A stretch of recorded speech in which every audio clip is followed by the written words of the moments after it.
সাংবাদিক বন্ধু বান্ধৱীসকল, আমি কেইটামান বিশেষ কথা বা কেইটামান বিশেষ সংবাদ আপোনালোকক জনাবৰ কাৰণে আজিৰ আমি সংবাদ মেলখন আয়োজন কৰিছোঁ। আপোনালোকে সকলোৱে জানে যে আমাৰ 2019 চনৰ বাজেটত আমি প্ৰথমবাৰৰ বাবে অৰুণোদয় আঁচনিৰ ধাৰণাটো ৰাইজৰ সন্মুখলৈ লৈ আহিছিলোঁ আৰু তেতিয়া আমি এজন অৰুণোদয় হিতাধিকাৰীক 830 টকাকৈ পৰিয়াললৈকে আমি প্ৰেৰণ কৰিছিলোঁ। সেইটো আছিল অৰুণোদয় 0.1। চৰকাৰ গঠন হোৱাৰ পিছত আমি অৰুণোদয় 0.2 তাৰমানে অৰুণোদয় দ্বিতীয় সংস্কৰণ আমি আৰম্ভ কৰিছিলোঁ আৰু দ্বিতীয় সংস্কৰণত আমাৰ বেনিফিচিয়াৰী সংখ্যা প্ৰায় 28 লাখ পৰিয়াল হিতাধিকাৰী হিচাপে আমাৰ সন্নিবিষ্ট আছিলে। কিন্তু দুটা তিনিটা অসুবিধা আছিলে যে তেতিয়া আমি কাৰোৰ পৰা আধাৰ নম্বৰ লোৱা নাছিলোঁ, কাৰোৰ পৰা আমি তেওঁলোকৰ ৰেচন কাৰ্ডৰ ডিটেইলছ লোৱা নাছিলোঁ আৰু কাৰ্যত যেতিয়া আমি এটা সমীক্ষা কৰিছিলোঁ, জৰীপ কৰিছিলোঁ, তেতিয়া আমি দেখা পাইছিলোঁ যে বহু হিতাধিকাৰী যি ধৰণে গাঁৱত আমি পাব লাগে তেনেকৈ আমি পাবও পৰা নাছিলোঁ বা কিছুমান হিতাধিকাৰী হিচাপে যি যোগ্য নহয় তেওঁলোক হিতাধিকাৰী হৈ আছিল আৰু এবাৰ মই আপোনালোকক কৈছিলোঁ যে বহুত চৰকাৰী কৰ্মচাৰীয়েও অৰুণোদয় লৈ আছিলে। সেইকাৰণে আমি যেতিয়া অৰুণোদয় 3 আঁচনিটো আমি আৰম্ভ কৰিলোঁ তেতিয়া তাক আমি সম্পূৰ্ণ ব্যৱস্থিত কৰিলোঁ। আমি প্ৰথম বাৰৰ বাবে অসমৰ প্ৰত্যেকটো পুলিং বুথৰ জনসংখ্যা অনুসৰি আমি অৰুণোদয় আঁচনি হিতাধিকাৰী নিৰ্বাচিত কৰিব ক'লোঁ আৰু যোৱা 6 মাহ ধৰি এটা দীঘলীয়া প্ৰক্ৰিয়া আমাৰ গাঁওসমূহত চলি থাকিলে আৰু এতিয়া প্ৰত্যেকজন অৰুণোদয় হিতাধিকাৰী যিটো পইণ্ট 3ৰ কাৰণে নিৰ্বাচিত হৈছে তেওঁলোক আধাৰৰ সৈতে জড়িত, এপিক কাৰ্ডৰ সৈতে জড়িত আৰু গোটেই অসমৰ শেষ পুলিং বুথটোৰো যদি একেবাৰে ডিমা হাছাও পাহাৰৰ মাজত আছে সেই পুলিং বুথটোৰ পৰাও হিতাধিকাৰী আমি নিৰ্বাচিত কৰিব পাৰিছোঁ। বিটিএডিক বাদ দি বিটিএডিত প্ৰক্ৰিয়াটো এতিয়াও চলি আছে। আমাৰ সৰ্বমুঠ অৰুণোদয় হিতাধিকাৰীৰ পৰিয়াল এইবাৰ 40 লাখ হ'বগৈ।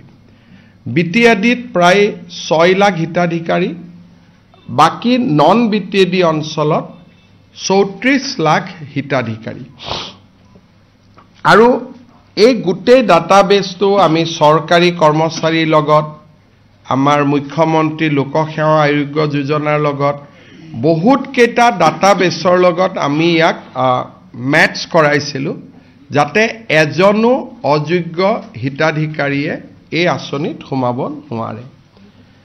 যোৱাকালি আমি এই গোটেই অৰুণোদয় দ্বিতীয় আঁচনিটোৰ আৰু পৰা তৃতীয় আঁচনিলৈ আমি যোৱাৰ বাবে যিখিনি ব্যৱস্থা আছিলে তাক আমি সম্পূৰ্ণ কৰিলোঁ আৰু জুলাই মাহৰ পৰা আমি অৰুণোদয় দ্বিতীয় আঁচনিটো আমি সামৰণি মাৰিলোঁ। এতিয়া গোটেই এই মাহটো, আগষ্ট মাহটো আমাৰ নৱনিৰ্বাচিত পঞ্চায়তৰ প্ৰতিনিধিসকল বা জিলা উপায়ুক্তৰ প্ৰতিনিধি প্ৰত্যেকজন অৰুণোদয় হিতাধিকাৰীৰ ঘৰলৈকে যাব। মোৰ পৰা এখন পত্ৰ লৈ যে আপুনি অৰুণোদয়ৰ বাবে নিৰ্বাচিত হৈছে আৰু অকল খালী পত্ৰখন দিবৰ কাৰণে অলপ বেয়া লাগে কাৰণে লগত এখন আমি সৰু কিতাপো পঠাইছোঁ। মহাপুৰুষ শ্ৰীমন্ত শংকৰদেৱৰ ওপৰত, উপেন ব্ৰহ্মৰ ওপৰত, মহাপুৰুষ মাধৱদেৱৰ ওপৰত, APJ আব্দুল কালামৰ ওপৰত, গোপীনাথ বৰদলৈৰ ওপৰত, মূলা গাভৰুৰ ওপৰত, ভগৱান শ্ৰী ৰামৰ ওপৰত গোপীনাথ বৰদলৈ লিখা এখন পুথি আছিল, তাকো আমি পঠিয়াইছোঁ। ৰাণী লক্ষ্মীবাই, গমধৰ কোঁৱৰ, লক্ষ্মীনাথ বেজবৰুৱা, স্বামী বিবেকানন্দ, এনেকে চিঠিখনৰ লগত এখন সৰু আমি কিতাপো দি পঠাইছোঁ, যিহেতু এইবাৰ আমি কিতাপৰ বৰ্ষ পালন কৰি আছোঁ। তাৰমানে 40 লাখ পৰিয়ালত এখন পঢ়িবৰ কাৰণে কিতাপো গৈ পাবগৈ। এই অৰুণোদয় তৃতীয় আঁচনিটো, এই গোটেই প্ৰক্ৰিয়াটো সমাপন কৰোঁতে আমাক এমাহ লাগিব। ঘৰত গৈ আমি গোটেইখিনি দিওঁতে আগষ্ট মাহৰ অৰুণোদয় কোনেও নাপাব। আমি ছেপ্টেম্বৰ মাহৰ 17 তাৰিখে প্ৰধানমন্ত্ৰী নৰেন্দ্ৰ মোদী ডাঙৰীয়াৰ জন্মদিনৰ দিনা, উপজা দিনৰ দিনা আমি অৰুণোদয় তৃতীয় আঁচনিটো আনুষ্ঠানিকভাৱে আৰম্ভ কৰিম। আৰু অসমৰ ইতিহাসত 40 লাখ পৰিয়ালক সামৰি কেতিয়াও আগতে এনেকুৱা কোনো আঁচনি গ্ৰহণ কৰা হোৱা নাছিল। আৰু এইবাৰ আঁচনিটো লৈ আমি প্ৰত্যেক ঘৰ মানুহৰ দুৱাৰ মুখত গৈ আমি উপস্থিত হ'ম যে আপুনি অৰুণোদয় পাইছে। এইবাৰৰ পৰা প্ৰত্যেকটো ব্লকত এজন অৰুণোদয় সহায়ক থাকিব। কেতিয়াবা যদি কাৰোবাৰ KYC হোৱা নাই, কেতিয়াবা কোনোবাই টকাটো যোৱা নাই, তেওঁলোকে অভিযোগ দিব পাৰিব। আৰু এটা পৰ্টেলো মুকলি হৈ থাকিব, য'ত নেকি কোনোবাই চৰকাৰী চাকৰি আদি পালে নিজক অৰুণোদয়ৰ পৰা অপ্ট আউট কৰিব পাৰিব। এই চিঠিখনৰ লগত পৰীক্ষামূলকভাৱে পাইলট বেচিছ, এইটো আমি এতিয়ালৈকে স্থায়িত্ব দিয়া নাই, পৰীক্ষামূলকভাৱে আমি এটা আঁচনি আৰম্ভ কৰিছোঁ যে 200 টকাৰ লগে লগে IOC আমাক জনাই দিব যে অমুক পৰিয়ালটোৱে আজি এটা গেছ কিনিলে। লগে লগে তেওঁৰ একাউণ্টত আৰু 250 টকা, যদি গেছ নিকিনে 250টো নাযায়, যদি গেছ কিনে তেতিয়াহ'লে তেওঁলোকৰ লগত আমি গেছৰ কথাখিনি লিখিবৰ কাৰণে লগত এখন ফৰ্ম পঠিয়াম। চিঠিখন যেতিয়া গাঁৱত তেওঁলোকে লৈ যাব, চিঠিখনো দিব, লগতে ক'ব যে আৰু এটা আঁচনি আপোনালোকৰ কাৰণে আহিছে, ডিটেইলছটো দিয়ক, কানেকশ্যন নম্বৰটো লাগিব। তেতিয়াহে IOCৰ লগত আমি কানেকশ্যন নম্বৰটো আমি তেওঁলোকৰ পৰা ল'ব লাগিব। আৰু এটা খবৰ দিব যে নতুন উপকৃত হয়, খুব ধুনীয়াকৈ যদি IOCৰ লগত সম্পৰ্কটো স্থাপিত হয়, কাৰণ ইয়াত কেন্দ্ৰীয় চৰকাৰো জড়িত থাকিব, ৰাজ্য চৰকাৰো জড়িত থাকিব, যদি আঁচনিটো ৰাখি দিব পাৰিম। কিন্তু তাত এটা তালমিল লাগিব, গেছ একাউণ্ট যাব লাগিব।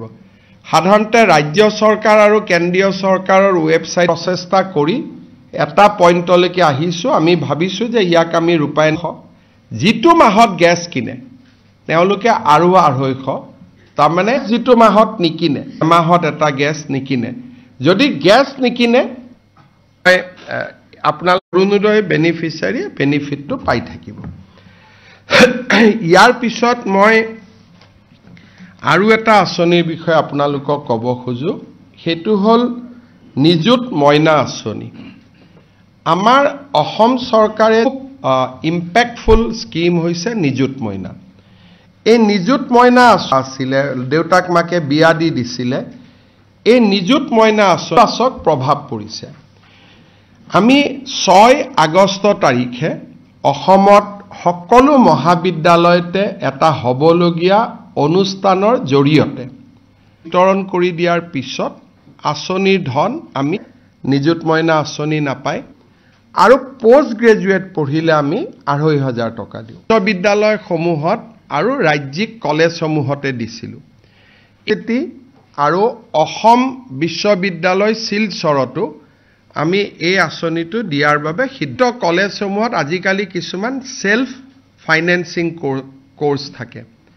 সেল্ফ ফাইনেন্সিং কোৰ্সৰ ছোৱালীসমূহক যোৱাবাৰ আমি নিযুত ছোৱালীসকলকো এই আঁচনিটো আমি দিবৰ বাবে অধিক বৃদ্ধি হ'ব। বিশেষকৈ চেণ্ট্ৰেল ইউনিভাৰ্চিটি ষ্টুডেণ্টে পাব, আৰু বিদ্যালয় বা বিশ্ববিদ্যালয়ৰ সেল্ফ ফাইনেন্সিং কোৰ্সত পঢ়াতকৈ এই আঁচনিটো আৰু প্ৰভাৱী হ'ব। 6 তাৰিখৰ ফৰ্ম ফিল আপ কৰিবৰ বাবে অনুৰোধ কৰিম। যোনে আগতে ফাৰ্ষ্ট ইয়াৰত এই স্কিমটো পাইছে জানিব খোজো যে ইয়াৰ মাজত তেওঁ বিবাহ হৈ গ'ল নেকি যদি বিয়া হ'ল নিযুত মইনা নাপাব পিজিত বিয়া হলেও পাব ডিগ্ৰী থাৰ্ড ইয়াৰলৈকে বা ডিগ্ৰী ছেকেণ্ড ইয়াৰলৈকে আমি বিবাহিত ছোৱালীক এই আঁচনিখনত আমি নাৰাখো প্লাছ হাইও নিযুত মইনা আঁচনি নাপায় এইটো হৈছে আমাৰ এটা জীৱন অনুপ্ৰেৰণা স্কিম ৰিচাৰ্চ স্কলাৰ সকলক আমি 25000 টকা দিব্যাংগ সকলকো আমি 2021 চনত ৰিচাৰ্চত নাম লগোৱা আৰু আজিলৈকে পোৰ্টেলত আবেদন কৰিব পাৰে মোৰ প্ৰেছ কনফাৰেন্সৰ জন্ম শতবাৰ্ষিকী সমাৰোহ তাৰ আগতে মই এটা এয়াৰপোৰ্টৰ সন্মুখত বাতৰি কাকতে ইয়াৰ লগত আদানিক সম্পৰ্কিত কৰিবৰ বাবে চেষ্টা কৰিছে নিলব নোৱাৰে যদি আমি ইতিমধ্যে সেই মাটিটো বহুত ব্যৱসায়ীয়ে সেই মাটিটো পাৰিম সেই মাটিখিনি গুৱাহাটীৰ ইনভেষ্ট কৰা মাটিখিনিহে আমি কিনিম আৰু তাত শব্দটো ক'ব খোজা নাই তাতে আপোনালোকে গলে দেখা পাব যে ডাঙৰ ডাঙৰ আমাৰ ব্যৱহাৰৰ কাৰণে ৰাখিব খুজিছো আৰু কনসাৰ্ট ইকনমি হ'ব পৰাকৈ তাত ৰাজ্য চৰকাৰে এখন ডাঙৰ ষ্টেডিয়াম বনাব খুজিছে যাতে আমাৰ ইয়াত কনভেনশন হৈছমেন জোন কৰিব খুজিছো যাতে আৰু এইটো আৰু মই বাতৰি কাকতৰ সন্মানীয় সাংবাদিকসকলক অনুৰোধ কৰিম পৰা আপোনাম ঘাটত এভিকশন হৈছে আদানিক মাটি দিব উৰিয়াম ঘাটত কোন আদানি যাব গতিকে ইমান অদ্ভুত ধৰণৰ কথা কৈ মানুহে গম পাবৰে মাটিটোতো আদানিক দিয়া নাই মাটিত ফৰেষ্ট দে হ'ল এটা উৰিয়াম আজি এটা এয়াৰপোৰ্টৰ সন্মুখতে যেতিয়া মই আস্তিয়া হলে ভৱিষ্যতে আদানিয়ে সেই মাটিটো ললেহেঁতেন লগে লগে মেডিকেল কনফাৰেন্স হল কনক্লেভ ষ্টুডিঅ টাইপ ইমান ডাঙৰ হ'ব নোৱাৰে হোল ফাংচন হয় গতিকে সৌ নকৰাকৈ উৰা বাতৰি প্ৰচাৰ কৰি থকাটো মই ভাবো অসমৰ ভৱিষ্যতৰে মোবাইলৰ হোৱাটছআপ কৰিলেও মই উত্তৰ দি দিওঁ কথাটো জানি পেলাই লিখিলেতো কোনো আপত্তি নাথাকে গতিকে নজনাকৈ মানুহক আৰু এই কথাটো মই গভীৰ উষ্ণৰে কৈছো লেভেল যে গভৰ্ণমেণ্টৰ এগেইনষ্টত লিখিব আৰু গভৰ্ণমেণ্টক বাহিৰত সব পেপাৰক দেখিছো ইভেন ৱায়াৰৰ দৰে পেপাৰে মোৰ এগেইনষ্টত দিন ৰাতি লিখে কমেন্ট মই নিদিও কিন্তু তথাকলুৱে নিজৰ নিজৰ ব্যৱস্থাটো মেইনটেইন কৰি চলিলেহে অসমখন ভাল হ'ব কালি তাৰমানে ডিসক্ৰেডিট কোন হয় সংবাদ মাধ্যম ডিসক্ৰেডিট হয় মইতো নিবিচাৰো কেতিয়া এটা উৰিয়াম ঘাটটো কিমান হিষ্ট্ৰী আছে সেই জায়গাটো 200 জনতকৈ বেছি মানুহৰ মৃত্যু হৈছে তাতে এটা আদানি যাব পাৰিব নি দৃষ্টিভংগীৰ পাৰ্থক্য থাকিব পাৰে কিন্তু দৃষ্টিভংগীৰ পাৰ্থক্য থকাৰ মিনিং এটো নহয় হসা নেকি মই কৈ দিলো এতেন যে এটোটো কোনো মইতো ভাবো যে আদানি আম্বানিক অসমৰ কাৰণে প্ৰয়োজন আছে ইমান আহিব খুজিলেতো মই মালা দি লৈ আহো আমাৰ ইয়াতে নিবা ভিজিটলৈকে আহিছো অহা ৰাতিপুৱা আমি নতুনকৈ নিৰ্মাণ কৰিব পুৰণা বেলিভিউ হোটেল য'ত আছিলে তাতে আমি এটা সুন্দৰ ৰাজভৱন বনাইছো মই ভাবো যে দেশৰ ভিতৰতে বেষ্ট ৰাজভৱন হৈছে আপোনালোকে কেতিয়াবা তাক চাবও পাৰিব মই যোৱা দিনাখন মাটি লৈ যাম আপোনালোকক ইনোগ্ৰেচনৰ আগতে ৰাতিপুৱা তেখেতে আমাৰ ৰাজভৱন আনুষ্ঠানিকভাৱে মুকলি কৰিব দ্বিতীয় কাৰ্যসূচী হিচাপে এখন এনডিএৰ বিজেপি নহয় এজিপি আৰু বিজেপিৰ টিকেটত আৰু আমাৰ শুভাকাংক্ষী যিমান পঞ্চায়ত ইলেকশ্যনত জয়লাভ কৰিলে সদস্যৰ পৰা জিলা পৰিষদলৈকে গাঁও সভাৰ সদস্যৰ পৰা আঞ্চলিক পঞ্চায়তৰ সদস্যৰ পৰা জিলা পৰিষদৰ সভাপতিলৈকে এখেতসকলক আমি নিমন্ত্ৰণ কৰিম পঞ্চায়ত অভিৱৰ্তন এখন এনডিএৰ পঞ্চায়ত অভিৱৰ্তন তাতে গৃহমন্ত্ৰী অমিত শাহ ডাঙৰীয়াই আমাৰ পঞ্চায়ত প্ৰতিনিধিসকলৰ সন্মুখত ভাষণ প্ৰদান কৰিব আমাৰ মনত এটা এইবাৰ পঞ্চায়তসমূহ যেনেকৈ নিৰ্মাণ হৈছে পঞ্চায়তসমূহৰ লগতে আমি প্ৰত্যেকখন গাঁৱত এটা সমবায় সমিতি কৰিব খুজিছো আৰু অমিত শাহ ডাঙৰীয়া সমবায় মন্ত্ৰী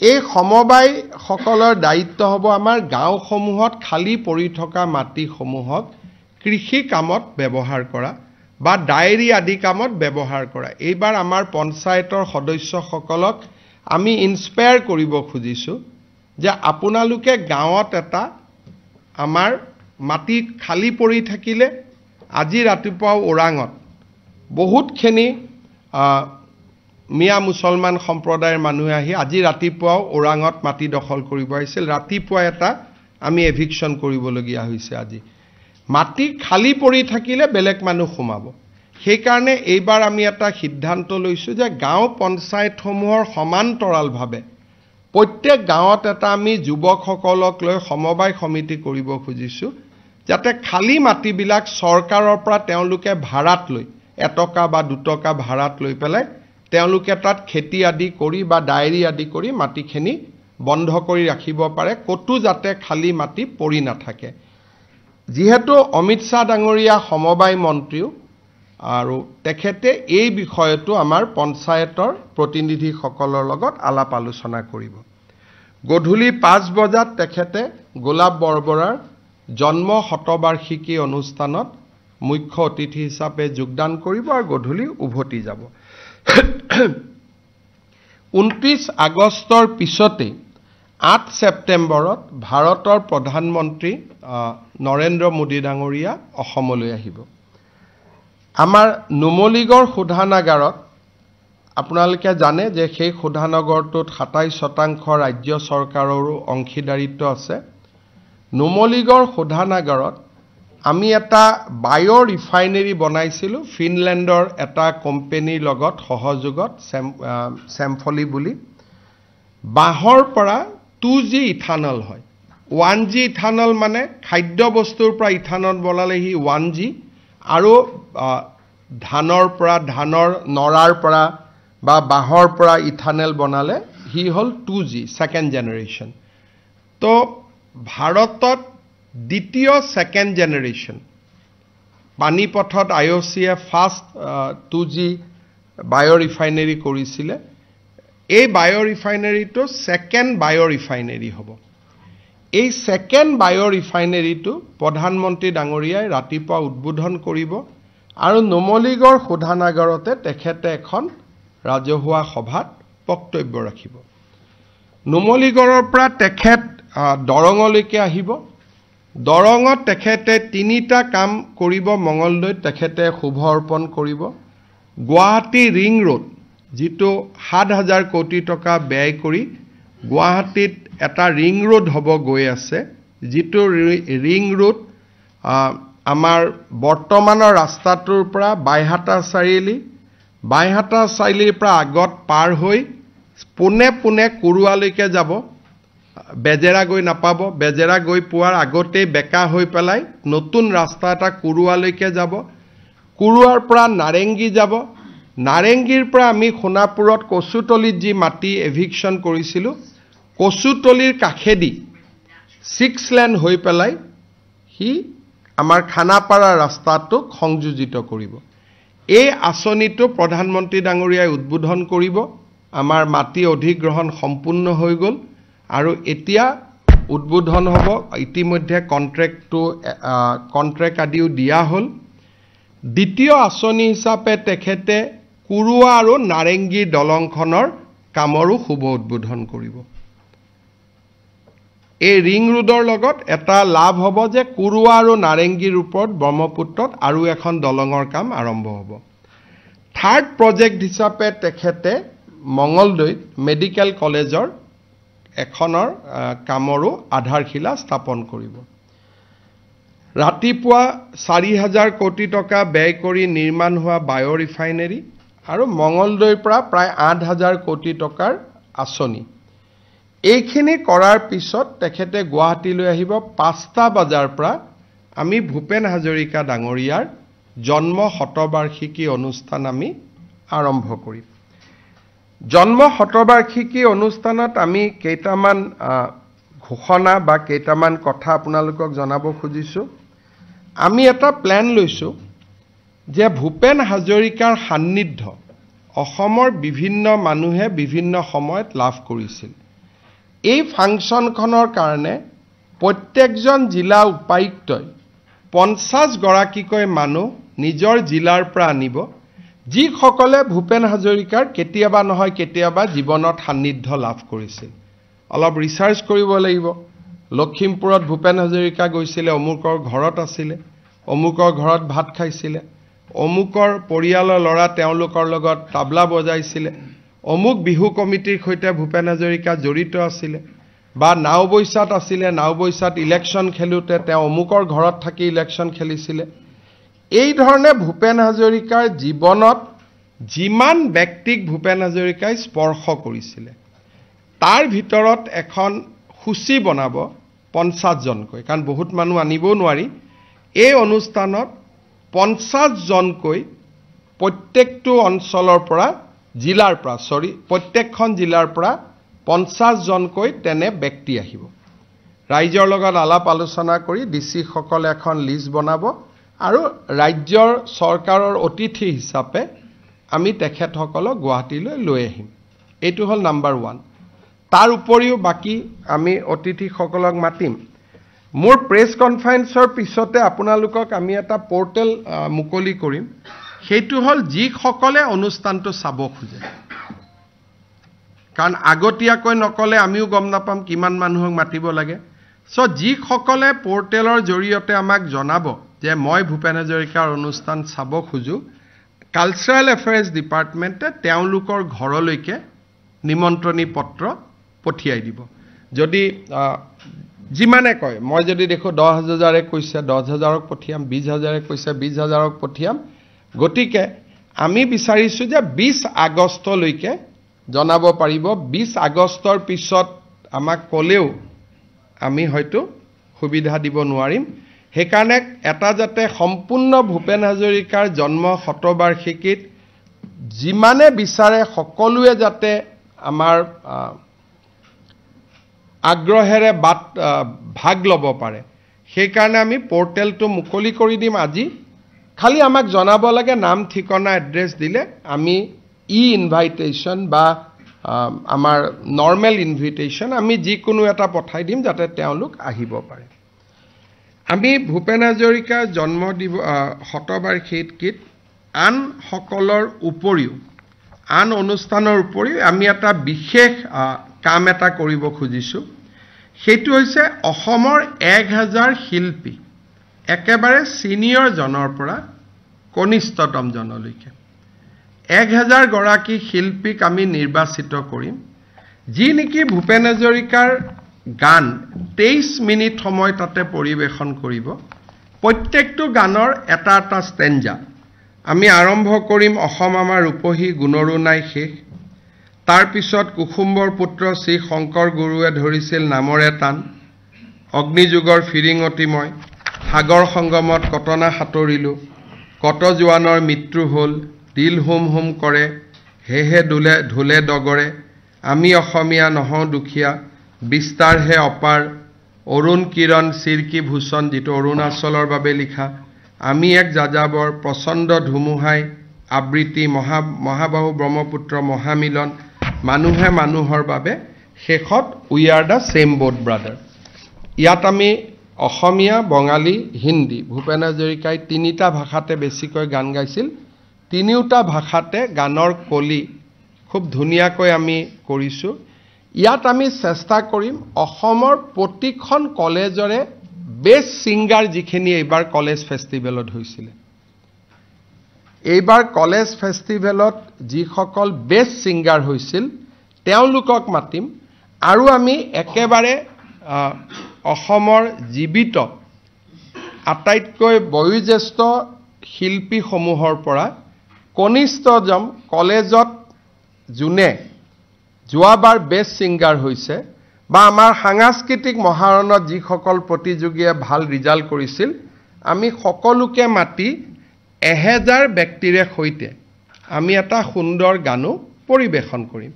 তাৰ লগতে ভূপেন হাজৰিকাদেৱৰ জন্ম শতবাৰ্ষিকীত অভিয়াছলি আন যি আমি তেখেতৰ জীৱনী এখন উদ্বোধন হ'ব বা আন যি কৰিব লাগে আমি সেইখিনি কৰিম। আজি এই গোটেইকেইটা আমি ল'বলগীয়া যোৱা এমাহ দুমাহৰ কাৰ্যসূচীৰ বিষয়ে মই আপোনালোকক অৱগত কৰিছোঁ। সাংবাদিক মেলখনৰ পিছতে আমি পোৰ্টেলটো মুকলি কৰি দিম। আপোনালোকৰ যদি কিবা প্ৰশ্ন আছে আপোনালোকে মোক কৰিব পাৰে আৰু মই এটা এটাকৈ উত্তৰ দি যাম।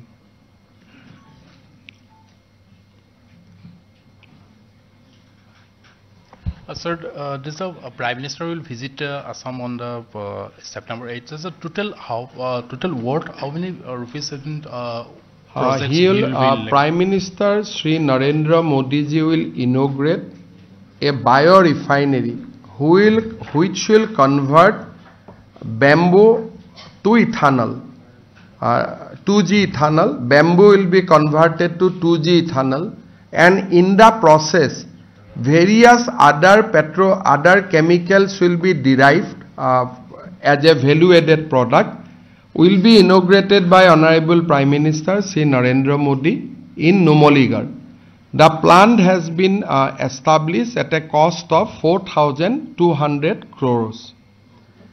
Thereafter, he will come to Mongoldoi and he will lay the foundation stone for the ring road of Guwahati, a new bridge over river Brahmaputra connecting Kurua and Narengi, and he will also lay the foundation stone for the Dorong Medical College.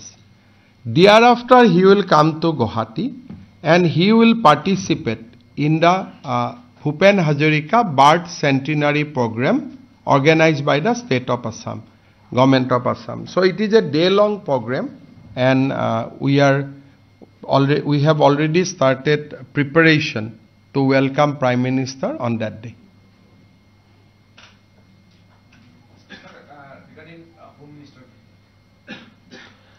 Bharat के माननीय गृह मंत्री अमित शाह जी 29 अगस्त को गुवाहाटी आएगा। सुबह हमने असम के राजभवन, एक नया राजभवन का निर्माण किया है, उनका उद्घाटन करेगा। एनडीए का जो अभी पंचायत चुनाव हुए, एनडीए ने बड़ा जीत हासिल किया। एनडीए का सारे पंचायत सदस्यों द्वारा 29 अगस्त गुवाहाटी में कन्वेंशन होगा। वो कन्वेंशन में भी माननीय गृह मंत्री as a chief guest participate करेंगे। शाम को असम की पहले non Congress chief minister Shri Golap Borbora ji का जन्म शतवार्षिकी अनुष्ठान में भाग लेगा, और ये पूरा बैक टू बैक प्रोग्राम है 29 अगस्त, और हम लोग गृह मंत्री जी को असम भूमि में स्वागत करता हूं।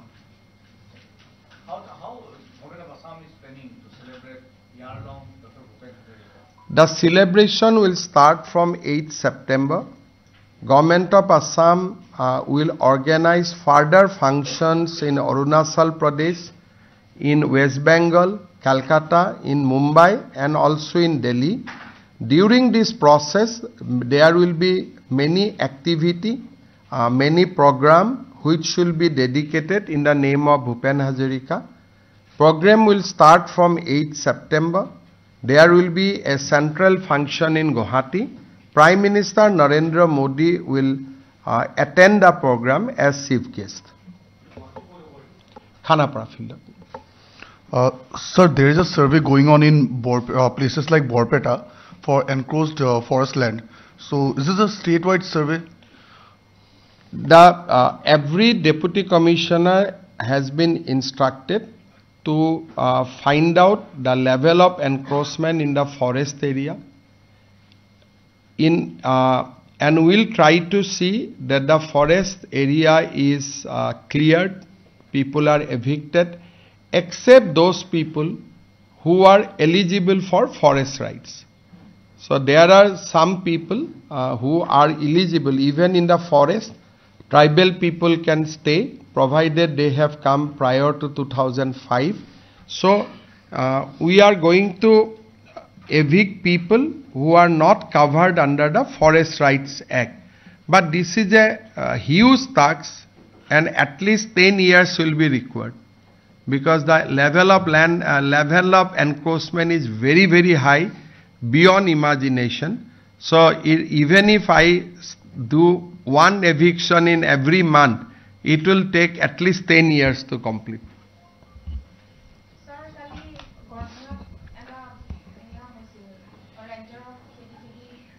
So, কোনোবাই যেতিয়া মাটি যাব, কোনোবাই খেদিব খুজিব, কোনোবাই মাৰিব খুজিব, মেঘালয়ত এটো লাইটৰ পোল এটা পোষ্ট লৈ পেলাই হৈছিলে সৰু গণ্ডগোল আছিল আমি কথা পাতিছো এটো ইমান ডাঙৰ ঘটনা নহয় কিবা লাইটৰ পোল এটা বহুৱাক লৈ অলপ ডিসপিউট হৈছিলে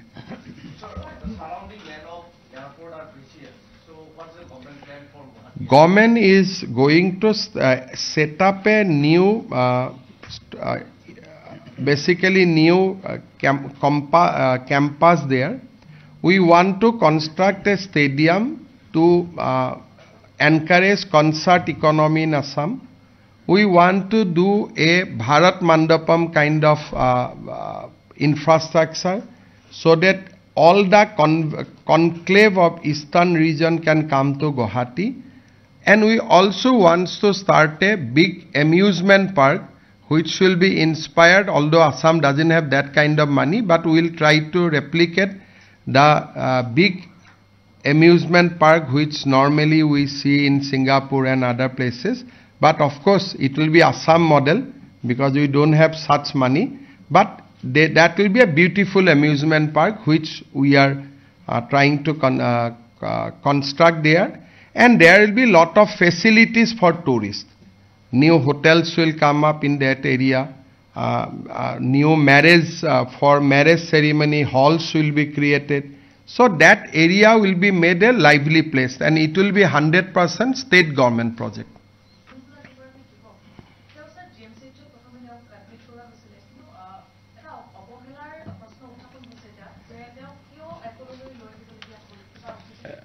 মই বিষয়টো সম্পৰ্কে ইমান নাজানিম কিন্তু আপোনালোকে প্ৰিন্সিপাল জিএমচিএইচৰ লগত কথা পাতি ল'ব সাধাৰণতেতো জিএমচিএইচৰ ডক্টৰে কাকো অৱহেলা নকৰে কিন্তু আপোনালোকে কথা পাতি ল'ব মোৰ ইমান মই নলেজো লোৱা নাই কিন্তু মই জিএমচিএইচৰ প্ৰিন্সিপালক কৈ দিম আপোনালোকে লগ কৰিব তেওঁ আপোনালোকক যিমানখিনি পাৰে উত্তৰ দিবৰ কাৰণে চেষ্টা কৰিব So one political question.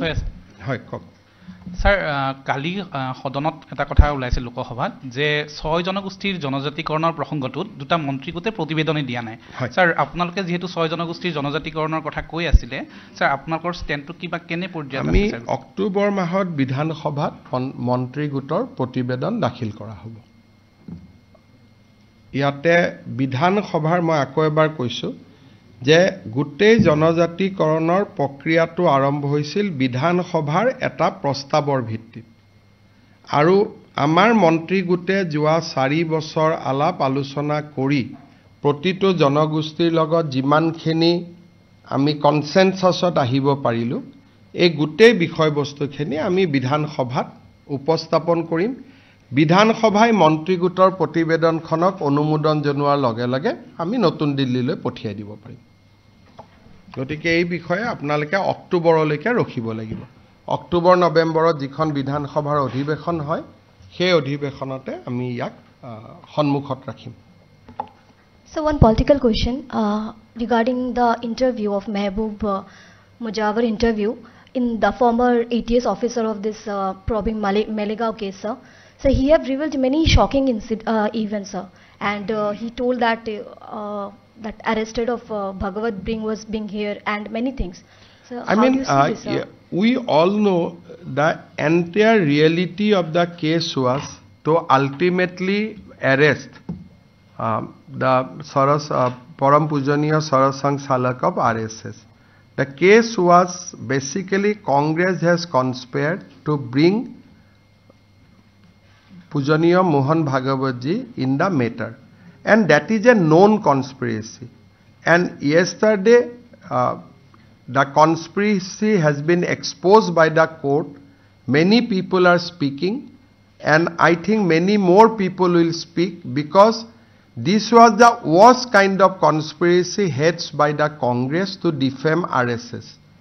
Today, it has stand exposed. And many more exposure will come, I am sure, because the entire plan was to defame RSS, defame the Hindu religion, defame the Hindu society. Today it has stand exposed and I know that in that period of time many senior Congress leaders were in touch with ATS and it was conducted by Mr. Chidambaram completely as a political witch hunt. I think after this verdict, my own assessment will be that Sri Sridambaram should now be quizzed, and why he is trying to frame Hindu society with terror. I think people should try to ask those questions from Mr. Sridambaram. Sir, will the PMs and Home Minister visit to Assam will boost the morale of the NDA before the election, sir? First of all, in Assam, our morale is already very high because people has tremendous faith on Prime Minister Narendra Modi. But entire intention is to finish certain development project, so that next time when he will come, definitely I look forward to inaugurate the Guwahati airport. Next time when he will come, I will try to see whether Namru fertilizer can be commenced. Then Guwahati, North Guwahati bridge. So next 6 months, series of development work we want to inaugurate through Honorable Prime Minister, because all this has been possible because of his liberal funding to Assam. We want to show him that how Assam has changed and how Assam has utilized every money for the welfare of the people of Assam.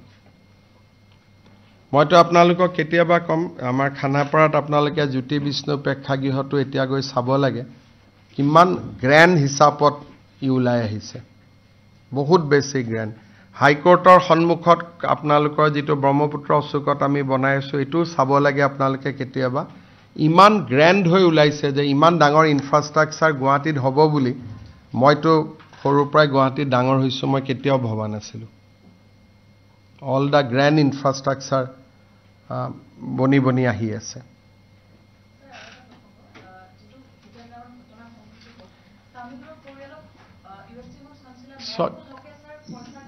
so US teamor chancellor jonor kiba ta hoise jote tote khumai thakibo khuje joabar to okonman thik ase bahut din jelot thoka kane era purile এতিয়াতো তাত বহুত ডাঙৰ খবৰ ওলাইছে supreme কোৰ্টৰ কমিটিয়ে পাইছে যে এই গুটে জায়গাটো ফৰেষ্ট হয় তেওঁ যত বিল্ডিং বনাই লৈছে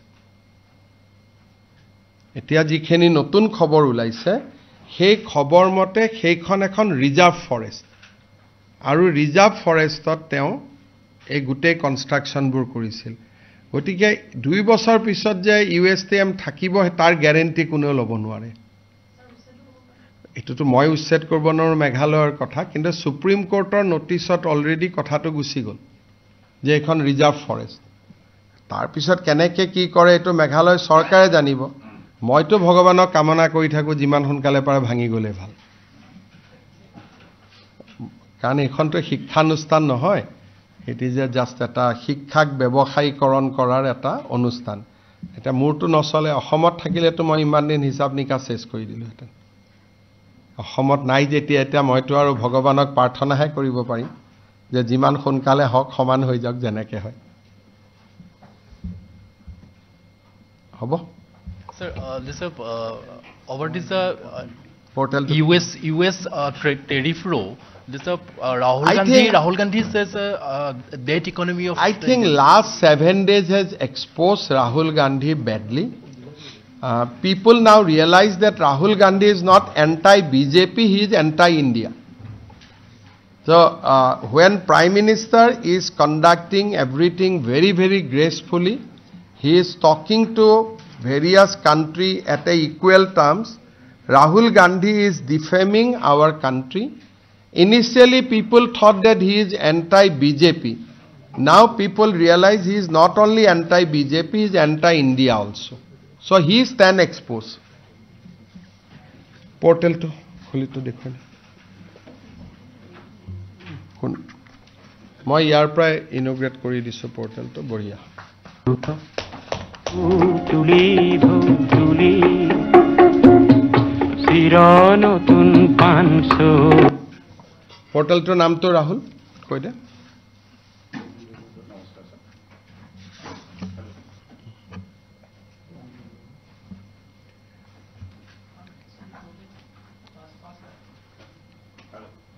ইয়াতে কলে আমি ইনভিটেশন কার্ড হাফলং ডিফু কলকাতা মুম্বাই জোৰ প্ৰায় এপ্লাই কৰে আমি তাতে পঠাই দিম নমস্কাৰ স্যাৰ পোৰ্টেলটোৰ নামকৰণ কৰা হৈছে ভূপেন্দ্ৰ-sentinel.in ছাৰ আপুনি আজি লঞ্চ কৰিলে এই পৰ্টেলটোত নিৰ্দেশনা মতে আমি যিখিনি লোক ইয়াতে আহিব খোজে যিহেতু আৰ্ট কালচাৰ লিটাৰেচাৰ সকলো যিখিনি বিশেষ ব্যক্তি যিখিনি তেওঁলোকে আহিব খুজিব তেওঁলোকে সকলোৱে ইয়াতে এপ্লাই কৰিব পাৰিব all over the state all over the pen India international বাহিৰৰ পৰা কৰিব পাৰিব আৰু যদি কোনোবা আমেৰিকাটো আছে আমি খৰচ নিদিও কিন্তু নিজৰ খৰচত আহিব খোজে তেওঁলোককো আমি ইনভিটেশ্যন পঠাই দিম আৰু বহুত অসমীয়া মানুহ আছে তেখেতৰ গুণমুগ্ধ কেইবাজনেও মোক অলৰেডি আহিম বুলি কৈছে ছাৰ আমি সিম্পল ৰাখিছোঁ পৰ্টেলটোৰ নাম কেটেগৰী এটা আইডেণ্টিফিকেশ্যন ডকুমেণ্ট বিচাৰিছোঁ আৰু তেওঁলোকৰ ফিল্ড অফ এক্সপাৰ্টাইজ কি তাৰে এখন ডকুমেণ্ট দিব লাগে আৰু যদি লাইফ এণ্ড লিগেচিৰ লগত যিটো আপুনি কৈছে যে তেওঁৰ লগত যদি সান্নিধ্য থাকে তেওঁলোকে তেনেকুৱা ধৰণৰ কিবা যদি ফটো ডকুমেণ্ট দিব পাৰে সেইটো তেওঁলোকক আমি প্ৰায়ৰিটাইজ কৰিম আৰু ডিষ্ট্ৰিক্টসকলৰ পৰা এইখিনি যেতিয়া আহিব এই নামখিনি ডিচিৰ জৰিয়তে তেওঁলোকে অলপ ভেৰিফাই কৰি আমাক পঠাব এটা লিমিট থকা হ'ব স্যাৰ যেহেতু আমাৰ 10,000 অডিটৰিয়াম কৰা হৈছে ভেটেনাৰী ফিল্ডত সো ডিসি সকলক এটা টাৰ্গেট বান্ধি দিয়া হ'ব যিখিনি পোৰ্টেলত কৰে বাকিখিনি যিখিনি ৰৈ যাব তেওঁলোকক আমি ডিস্ট্ৰিক্ট সকলৰ লগত ডিসি সকলৰ লগত ব্যৱস্থা কৰা হ'ব যাতে তেওঁলোকে ভাৰ্চুৱেল স্ক্ৰিনিংতে এই প্ৰগ্ৰামটো চাব পাৰে এনেকুৱা স্যাৰ তিনিটা passport size government identification document and field of expertise and any other document